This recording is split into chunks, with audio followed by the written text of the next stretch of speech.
1984 की बात है जब अमृतसर शहर के बाहर दुर्गापुर गांव की शमशान घाट में हर रात अजीबोगरीब आवाजें सुनाई देती थी। वो शमशान दरिया के किनारे पर मौजूद था, जहां हवा में चलने की बदबू, राख की धूल और चीखते उल्लू की सदा मिलकर रात को क़यामत का मंजर बना देते थे। प्रेमनाथ, जो कि एक लोहार था, ये इसी इलाके में रहता था, जहां पे दुर्गापुर के शमशान घाट के करीब ही इसका घर था। इसे अचानक बहुत ज़्यादा पैसों की ज़रूरत पड़ गई और किसी ने इसको बताया कि शमशान के बीचों बीच जो दरिया मौजूद है, उसके साथ दरख्त के नीचे एक राख में सोना दबा हुआ है, लेकिन जो भी वहां जाता है वो कभी लौटकर वापस नहीं आता। इस सोने को हासिल करना नामुमकिन लगता है। प्रेम, जिसको सोने की बहुत ज़्यादा ज़रूरत थी और ये दौलतमंद बनना चाहता था, उसने ये बातें सारी हंसी में उड़ा दी। कहने लगा, अरे भाई, मैं किसी भूत से नहीं डरता हूं। और फिर अचानक एक रात प्रेम ने लालटेन को जलाया और वो शमशान पहुंच गया। चांद आधा हो चुका था और दरिया के पानी पर धुआं तैर रहा था।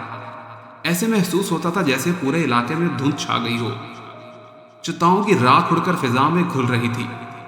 दूर से अचानक किसी औरत के रोने की हल्की हल्की आवाज आने लगी। ये आवाज लंबी गहरी होने लगी, जैसे किसी का दिल फट रहा हो।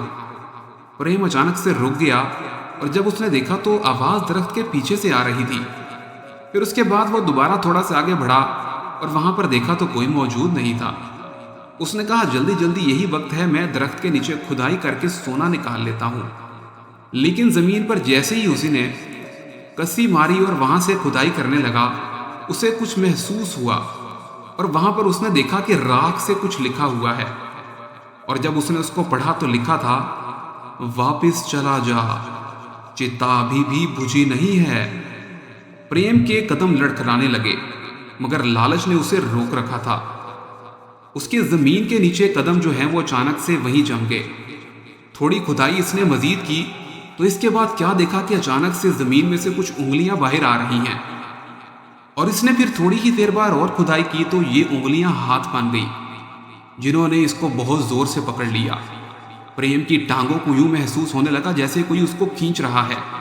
इसने पीछे हटने की बहुत कोशिश की, लेकिन अब वो उंगलियां पूरा हाथ बनकर इसको मजबूती से खींच रही थी, जो जमीन से निकलकर इसकी टांग को बड़ी जोर से जकड़े हुए थी।